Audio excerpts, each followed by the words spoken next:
नमा संस्कृताय। प्रिय छात्रों, मैं अपने चैनल संस्कृत शो में आपका स्वागत करता हूं।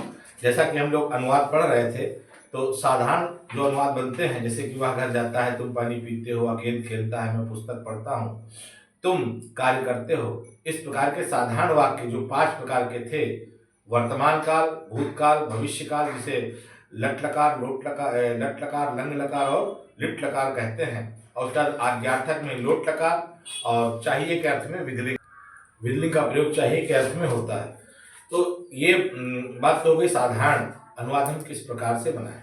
लेकिन जब अनुवादों में थोड़ा कठिनाई आ जाती है, जैसे कि वह घर जाता है तो बना लेंगे, लेकिन वह विद्यालय से घर जाता है, वह लखनऊ से घर जाता है, ठीक, वह पत्र लिखता है, वह कलम से पत्र लिखता है, वह कूदता है, ये तो ठीक है, वह पेड़ से कूदता है, वह घोड़े से गिरता है, और वह दरे पर बैठा है, वह सिंहासन पर बैठा है, ठीक है, गांव के चारों ओर वृक्ष हैं। इस प्रकार के जब अनुवाद आते हैं तो कारक के अंतर्गत आ जाते हैं, उन्हें कारक के अंतर्गत हमें बनाना होता है।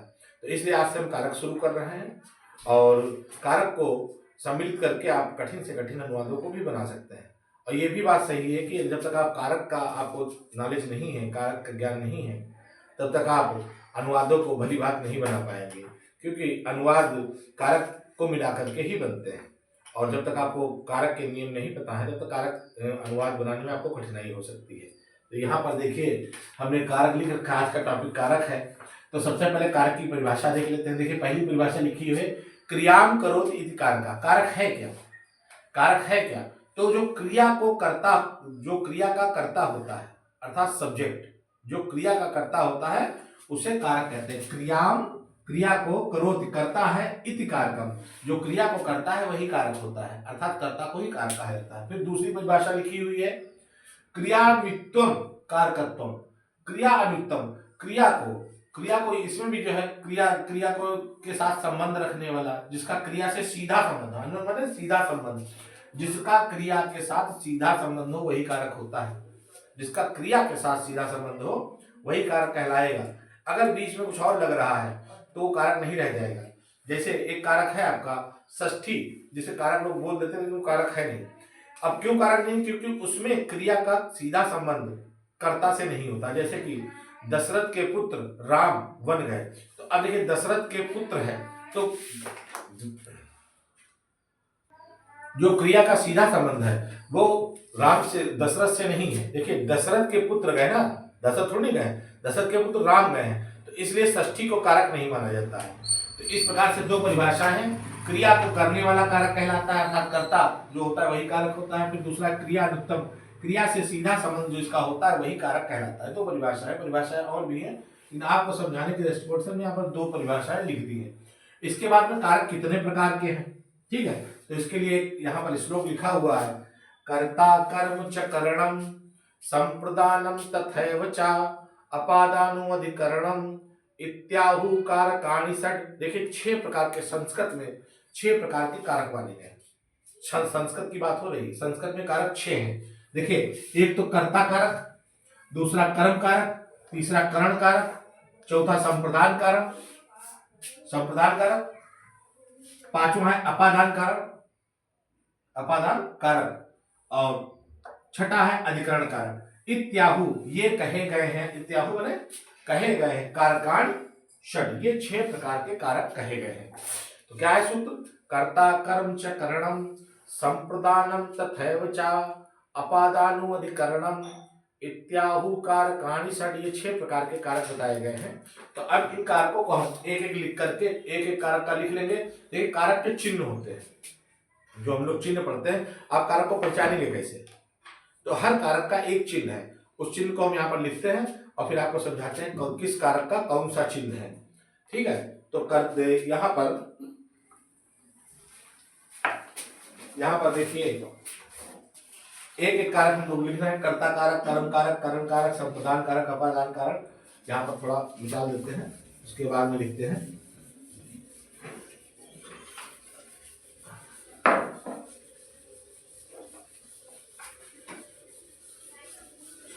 हाँ, इसको हम निकाल देते हैं। देखिए, पहला कारक कौन सा है? कर्ता कारक। पहला कारक है कर्ता कारक। तो यहाँ पर एक तरफ हम लिखते हैं कारक, कारक, और दूसरी तरफ हम लिखते हैं चिन्ह, दूसरी तरफ चिन्ह लिखते हैं। किस चिन्ह से आप पहचानेंगे कौन सा कारक है इसमें, ठीक है। तो पहला कारक आपका है कर्ता कारक, नंबर एक है आपका, नंबर एक है कर्ता कारक। यहां पर कर्ता कारक लिख लेते हैं, कर्ता कारक। नंबर दो है कर्म कारक, नंबर तीन है करण कारक, नंबर चार है संप्रदान कारक, संप्रदान कारक, संप्रदान कारक। पांचवा है अपादान कारक, अपादान, और छठा है अधिकरण कारक, अधिकरण कारक। ये कर्ता कारक, कर्म कारक, करण कारक, संप्रदान कारक, अपादान और अधिकरण कारक। देखिए इनके चिन्ह है, चिन्ह क्या है? कर्ता का चिन्ह है, कर्ता का चिन्ह है ने, प्रथमा ने, ठीक है। और इसमें एक चीज और लिख लेते हैं विभक्ति, विभक्ति। इसमें विभक्ति कौन सी होगी? विभक्ति, ठीक है। कर्ता का चिन्ह है ने और इसमें विभक्ति होती है प्रथमा। जैसे रामा रामो रामा पढ़ते हैं तो इसमें रामा होगा, ठीक है। कर्म कारक, इसका चिन्ह है को, इसकी विभक्ति होती है द्वितीया।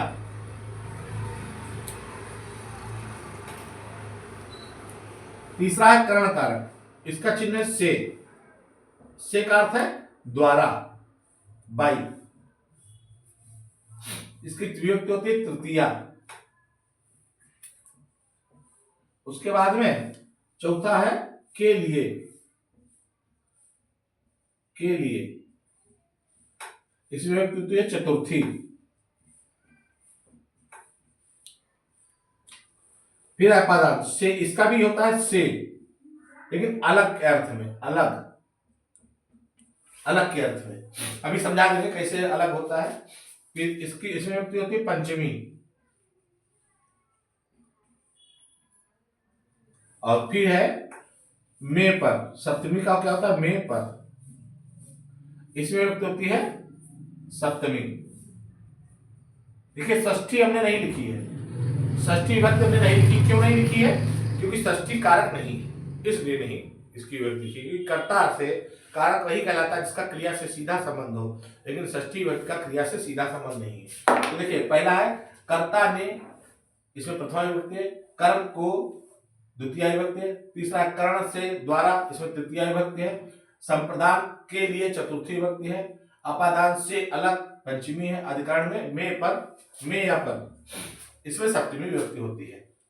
और देखिए जैसे राम ने पत्र लिखा, तो राम ने पत्र लिखा है, तो राम ने छीना गया, तो राम की कौन सी विभक्ति लगेगी? प्रथमा। अब पत्र को लिखा, राम ने पत्र को लिखा, पत्र को लिखा है तो को चिन्ह किसका है? द्वितीय का। तो पत्र में कौन सी विभक्ति होगी? द्वितीय, ठीक है। राम ने कलम से पत्र लिखा या पेन से पत्र लिखा, तो कलम की कौन सी, कलम से लिखा है ना, तो कलम की तृतीया लगेगी। राम ने कलम से पत्र लिखा तो कलम के द्वारा लिखा है, इसलिए कलम की तृतीया लगेगी, कलमेल लगेगी। फिर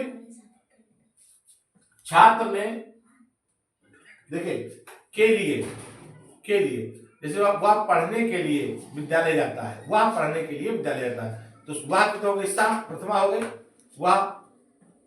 वह की प्रथमा हो गई सा। और पढ़ने के लिए क्या? पठनाय, सा, चतुर्थी लगेगी, पढ़ने के लिए चतुर्थी हो गई।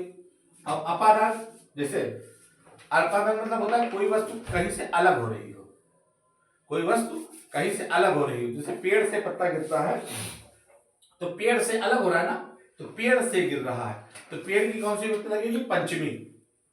और फिर मे पर आ गया, जैसे वह कुर्सी पर बैठा है, वह दरे पर बैठा है, वह सिंहासन पर बैठा है, तो मे पर, दरे पर बैठा है, दरे में बैठा है, इस प्रकार से वह पलंग पर बैठा है, तो सप्तमी इनकी लगेगी। इस प्रकार से इनके ये चिन्ह है।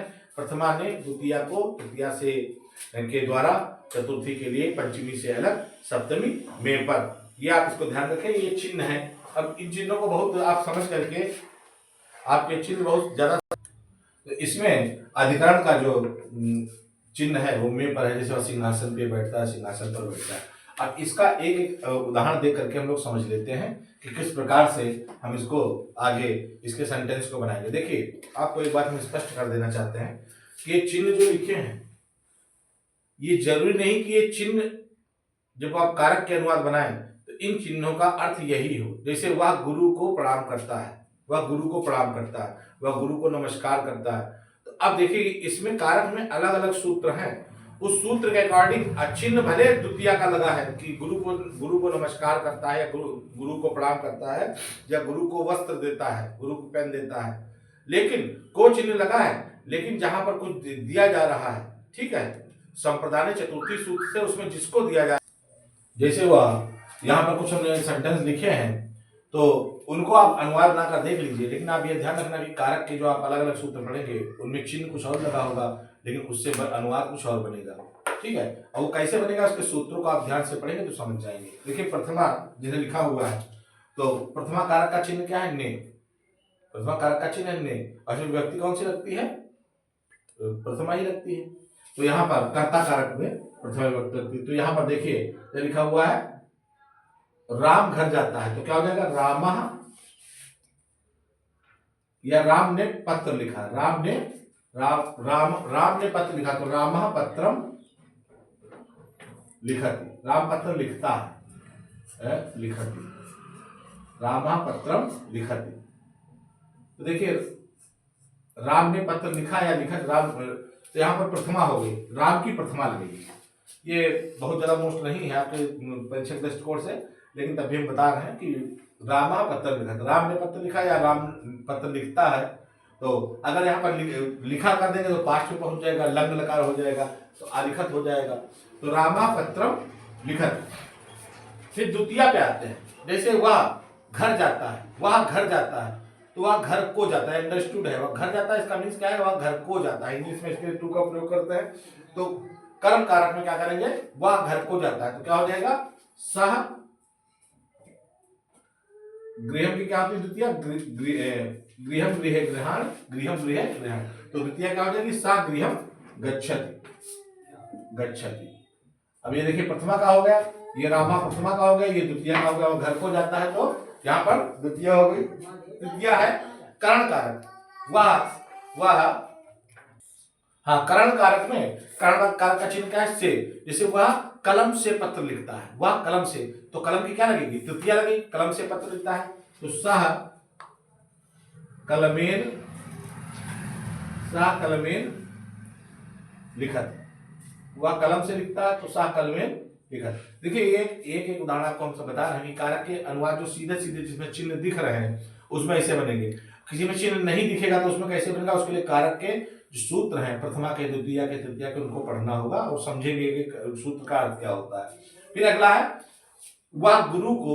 अब देखिए, यहाँ पर संप्रदाय चतुर्थी होता है, ठीक है, इसका चिन्ह क्या है, के लिए, तो या गुरु के लिए बिना जाइए क्योंकि वहां पर संप्रदाय चतुर्थी लगेगा। वह पढ़ने के लिए विद्यालय जाता है, पढ़ने के लिए चिन्ह है, तो पढ़ने की क्या हो जाएगी, सह पठन, वह पढ़ने के लिए विद्यालय जाता है, तो सह पठना है, पढ़ने के लिए विद्यालय। अब देखिए, विद्यालय जाता है, इसमें क्या होता है, विद्यालयम गच्छति, सह पढ़ने के लिए विद्यालय जाता है, तो वह ईसा में पढ़ने के लिए, पठना है, विद्यालय गच्छति। अपादान है, जिससे पेड़ से पत्ता गिरता है, पेड़ से अलग हो रहा है, ये तो बहुत फेमस उदाहरण आप लोगों ने सुना होगा, पेड़ से पत्ता गिरता है, तो पेड़ से गिर रहा है, तो इसलिए जिससे कोई वस्तु अलग होती है उसमें पंचमी विभक्ति का प्रयोग करते हैं। तो वृक्ष की पंचमी क्या होती है, वृक्षात, वृक्ष की वृक्षात पत्रम पतति, वृक्षात पत्रम पतति।